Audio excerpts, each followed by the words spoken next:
朝早10點，我哋已經抵達杭州機場。想知道一個週末點樣衝出大灣區，玩盡杭州，就要細心睇下呢條片啊！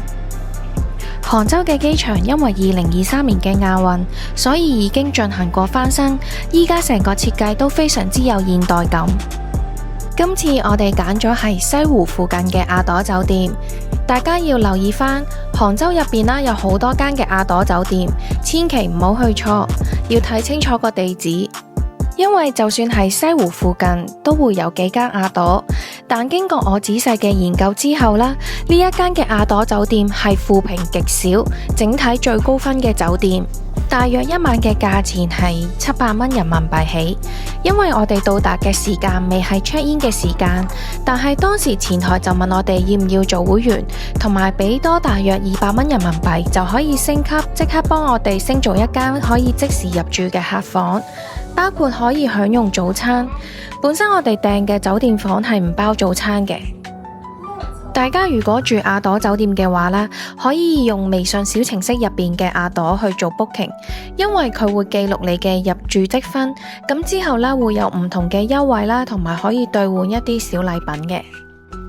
除此之外，當你預訂完客房之後，你可以喺小程式再額外加一啲服務，包括有一次性嘅浴巾、香薰、泡腳桶同埋泡腳包等等。呢啲服務啦，有啲係免費嘅，有啲要額外收費，或者係根據你個會員等級，有時係會贈送俾你嘅。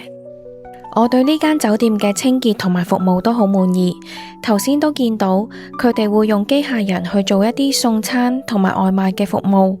最重要係，基本上我住過國內咁多酒店，呢間係其中一間酒店提供嘅枕頭係真係令我覺得舒服，因為佢係好似一啲太空枕咁樣，可以支撐到我條頸。佢嘅床褥都好舒服，令我有好好嘅睡眠，因為佢張床褥係有一種好似包裹住你嘅感覺。浴室提供嘅淋浴用品都唔錯，有 lavabo。我哋第一站就嚟到有西湖第一名園之稱嘅國賓館。之前因為工作嘅關係嚟過呢度用餐，深深被呢度嘅園林打動，所以今次我要自己再嚟多一次，可以慢慢欣賞呢度嘅景色同埋建築。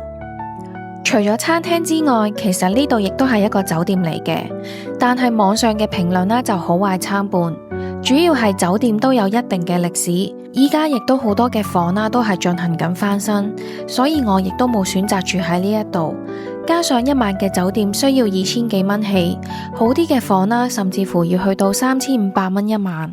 我哋首先去紫薇廳度食午餐先。呢間餐廳係黑珍珠二鑽，基本上呢間餐廳係唔可以 walk in， 我係提早打電話嚟預訂嘅，但係我預訂嘅時候已經好 full， 可以選擇嘅時間都唔多。呢間餐廳可以品嘗地道嘅杭幫菜，佢嘅西湖醋魚同埋東坡肉係最受歡迎。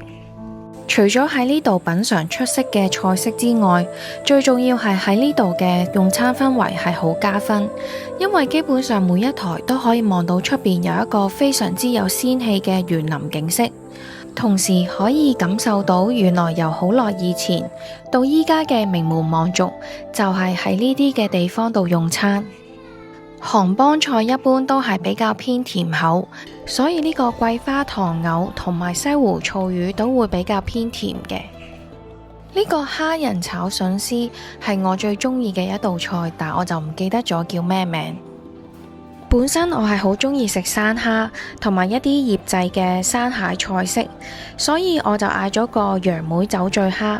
但係呢道菜係我唯一後悔嗌咗嘅菜，因為睇住佢喺我面前由跳跳下去到唔喐，成個過程嘅感覺令我食咗1-2隻之後就唔想再食，有少少密集恐懼症嘅感覺。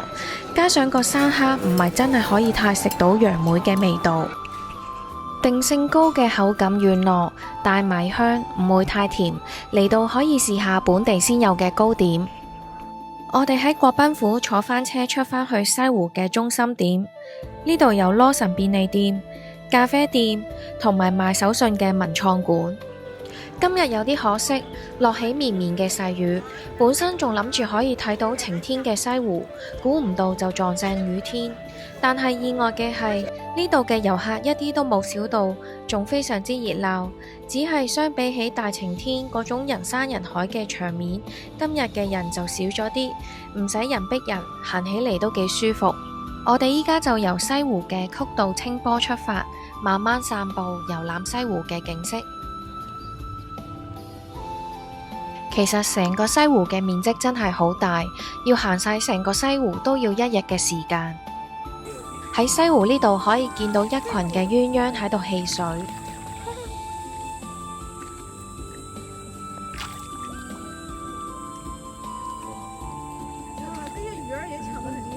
雖然未到荷花盛開嘅季節，但係滿眼翠綠嘅柳樹，加上獨有嘅清新空氣，反而有一種安靜自如嘅美感。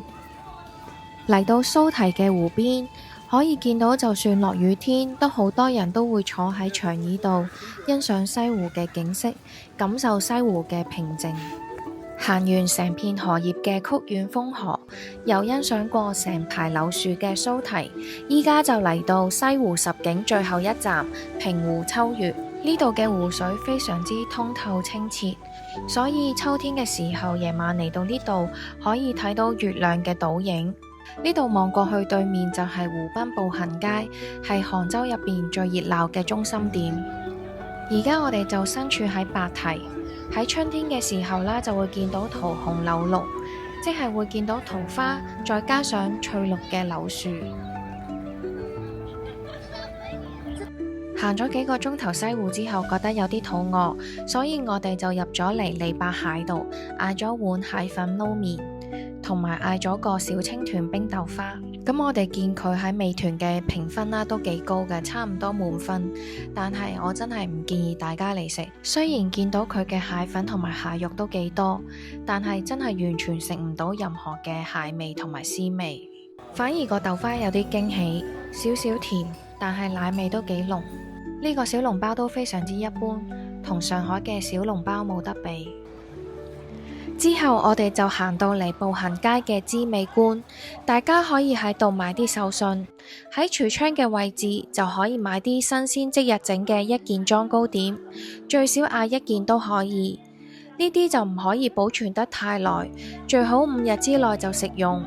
送俾朋友就最好揀返啲盒裝，保鮮期呢就可以 keep 得耐啲。我自己個人啦就最中意啲簡單啲嘅口味嘅龍井酥，但係我見本地人啦都比較多會選擇芝士口味嘅糕點。然後我哋就去咗隔離杭州先有嘅周四晚飲杯茶休息下。最近我發現呢間鋪頭啦，其實喺其他嘅國內城市都開始開咗分店。佢嘅茶啦仲會配上一啲花生小食，味道都唔錯。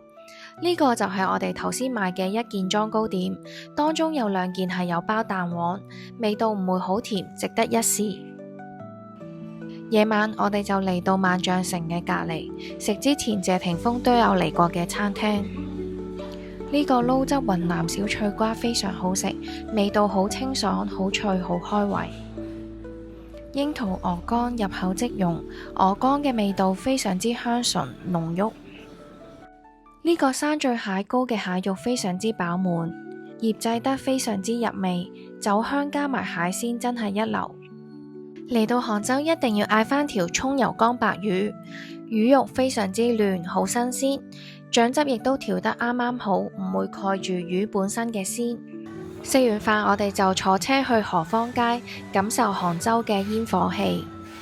何坊街係杭州市唯一一個保持古城歷史風貌嘅老街，呢度你可以見到有唔同嘅古老建築，主街兩邊嘅小巷子有唔少嘅文藝小店，仲有唔同美食同埋手工藝品嘅商鋪。